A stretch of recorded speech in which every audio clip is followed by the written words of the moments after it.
مولانا محمد معدن الجود والکرم وآلہ واصحابہ وبارک وسلم۔ اعوذ باللہ من الشیطان الرجیم، بسم اللہ الرحمن الرحیم۔ ان الذین آمنوا وعملوا الصالحات واقاموا الصلاة وآتوا الزکاة لهم اجرهم عند ربهم ولا خوف علیہم ولا هم یحزنون۔ اللہ تبارک و تعالیٰ نے اس سے پہلے یہ بات بیان فرمائی کہ ربا کو یعنی سود کو، انٹرسٹ کو چھوڑ دو، یہ بہت بڑا گناہ ہے، اور اللہ کی راہ میں خرچ کرو۔ اللہ سود میں بالکل بھی برکت نہیں رکھتا ہے، لیکن اگر تم صدقہ کرو اور یوں ہی لوگوں کو قرض وغیرہ دے دیا کرو تو اللہ تبارک و تعالیٰ اس میں تمہارے لیے بہت زیادہ برکت عطا فرمائے گا۔ اب آگے ارشاد فرماتا ہے، بے شک وہ لوگ جو ایمان لے آئے اور نیک عمل کیے، نماز قائم کی، زکوٰۃ ادا کی، ایسے لوگوں کا اجر اور ثواب ان کے رب کے پاس ہے۔ اب یہ کامن بات کی جا رہی ہے کہ جو بھی مسلمان ہے اچھا عمل کرے، نیک کام کرے، نماز قائم رکھے، پابندی کے ساتھ ادا کرے،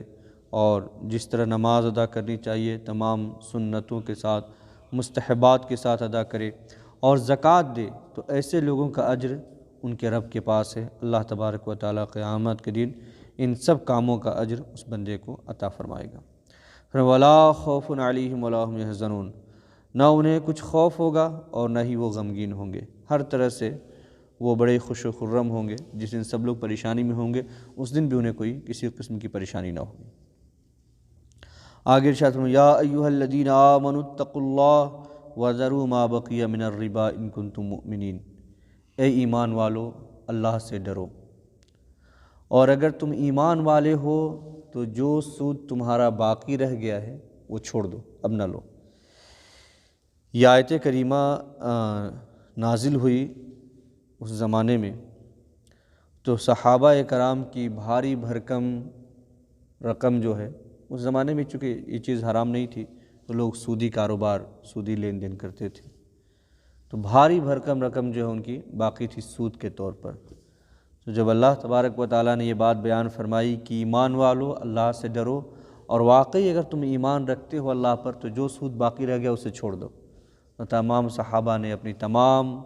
سودی پیسوں کو، جو بھاری بھاری رقمیں تھیں، سب کچھ چھوڑ دیا، کسی سے کوئی مطالبہ نہ کیا۔ اور ایک چیز یہ بھی ہے کہ یہاں فرمایا اے ایمان والو، یعنی بات ایمان والوں سے کی جا رہی ہے۔ ایمان کا تقاضا، ریکوائرمنٹس میں سے یہ ہے کہ تقوی اختیار کیا جائے، آدمی پایس بنے، متقی بنے، اور تقوی کی جو روح ہے اور اسپرٹ ہے وہ ہے حرام کو چھوڑنا۔ جب تک آدمی حرام کو نہ چھوڑے وہ متقی نہیں بن سکتا ہے، اور ان حرام چیزوں میں سے ایک چیز ہے سود لینا اور دینا۔ تو اللہ نے فرمایا کہ یہ جو سود کا کام ہے اس کو بھی چھوڑ دو، اور جو کسی پر ابھی باقی ادھار تمہارا بچا ہوا اسے اب واپس نہ لو، اور آئندہ تو یہ کام بالکل بھی بند کر دینا ہے۔ اب اس کے بعد نہ سود لینا ہے اور نہ دینا ہے۔ اگر واقعی تم اللہ پر ایمان رکھتے ہو تو ان سب کاموں سے الگ ہو جاؤ۔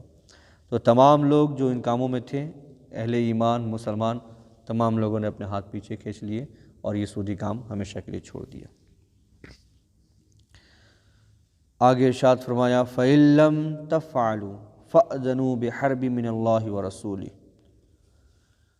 پھر اگر تم یہ کام نہیں کرو گے، یعنی سودی کاروبار نہیں چھوڑو گے، سود کا دینا اور لینا نہیں چھوڑو گے، انٹرسٹ لینا دینا نہیں چھوڑو گے، اللہ فرماتا ہے فَأْذَنُوا بِحَرْبٍ مِّنَ اللَّهِ وَرَسُولِهِ، پھر اللہ اور اس کے رسول کی جانب سے لڑائی کا یقین کر لو۔ ایک تو اس سے پہلے بیان فرمایا تھا کہ جو سود کھاتے ہیں وہ قیامت کے دن ایسے اٹھیں گے جیسے لگے گا کسی شیطان اور جنات نے ان کو بالکل پکڑ لیا ہے، پاگلوں کی طرح حرکتیں کر رہے ہیں، سبھی لوگوں کو معلوم ہو جائے گا کہ یہ سود کھانے والا ہے۔ اب دوسرا جو اللہ تبارک و تعالیٰ کی جانب سے یہ تھریٹ ہے اور عذاب کے بارے میں بتایا گیا ہے، اور جو وعید سنائی گئی ہے وہ یہ ہے کہ اگر تم نے یہ کام نہیں چھوڑا، بتانے کے بعد،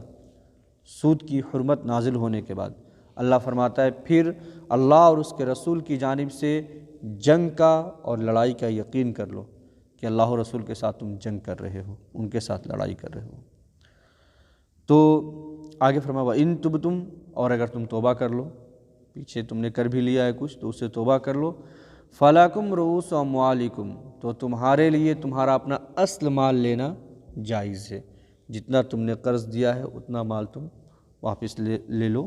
اور اسی کا ڈیمانڈ کرو، اس پر سود کا ڈیمانڈ ہرگز نہ کرو۔ پہلے لے لیا ہے تو توبہ کر لو، واپس نہیں کرنا ہے اسے۔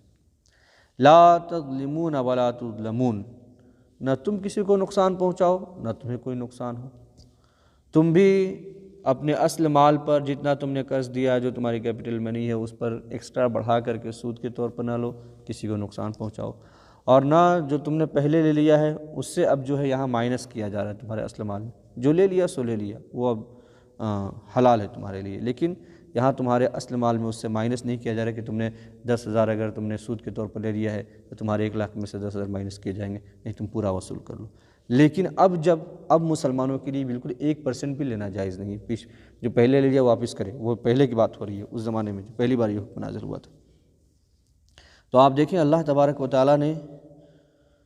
سود کے بارے میں فرمایا کہ ایک اس کا بڑا گناہ یہ ہے کہ جو سود لیتا ہے وہ ایسے ہے جیسے وہ اللہ و رسول کے ساتھ جنگ کا اعلان کر رہا ہے، اور کوئی بھی اللہ اور اللہ کے رسول سے لڑائی اور جنگ کا تصور بھی نہیں کر سکتا ہے۔ جب صحابہ کرام کو یہ بات معلوم ہوئی اور یہ آیت کریمہ نازل ہوئی تو سب نے کہا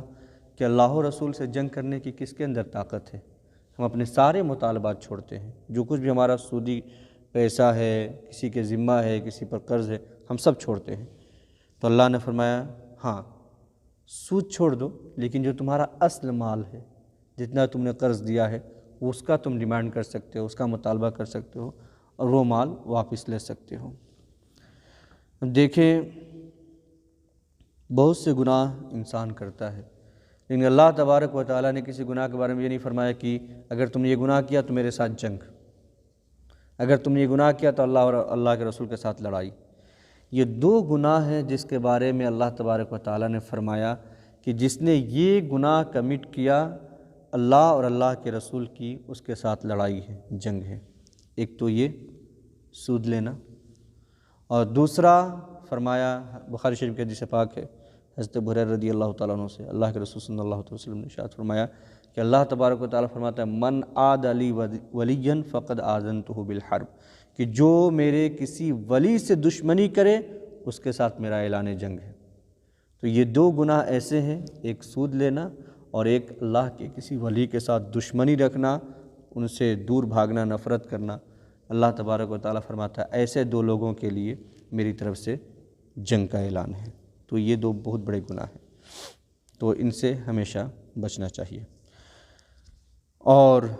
آگے فرمایا کہ تم کسی کا نقصان نہ کرو، تمہارا کوئی نقصان نہ ہو۔ تو ہم کسی کو نقصان نہ پہنچائیں تو اللہ کے فضل و کرم سے امید ہے کہ ہمارا بھی نقصان نہیں ہوگا۔ اور جہاں تک یہاں فرمایا لا تظلمون، تم ظلم نہ کرو، تم پر کوئی زیادتی نہیں ہوگی، تو ظلم کو ہمیں روکنا ہے، وہ ظلم کسی ٹائپ کا بھی ہو، یہ سود لینا بھی ایک ظلم ہے۔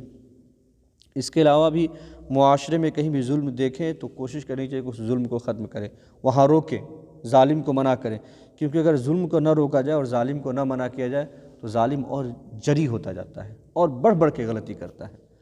تو آج دیکھیں کہ جہاں آج ظالموں کا دور دورہ ہے، لوگ وہاں نہیں روکتے ہیں، برداشت ہی کرتے جا رہے ہیں، اور کوئی بھی اس کے خلاف آواز بلند نہیں کرتے ہیں، تو وہ ظلم اور بڑھتا جا رہا ہے اور بڑھتا جا رہا ہے۔ تو کسی بھی قسم کا ظلم ہو اسے ہمیں روکنا چاہیے، اور ظالم کے خلاف ہمیشہ آواز بلند کرنی چاہیے جہاں تک ہم کر سکتے ہیں۔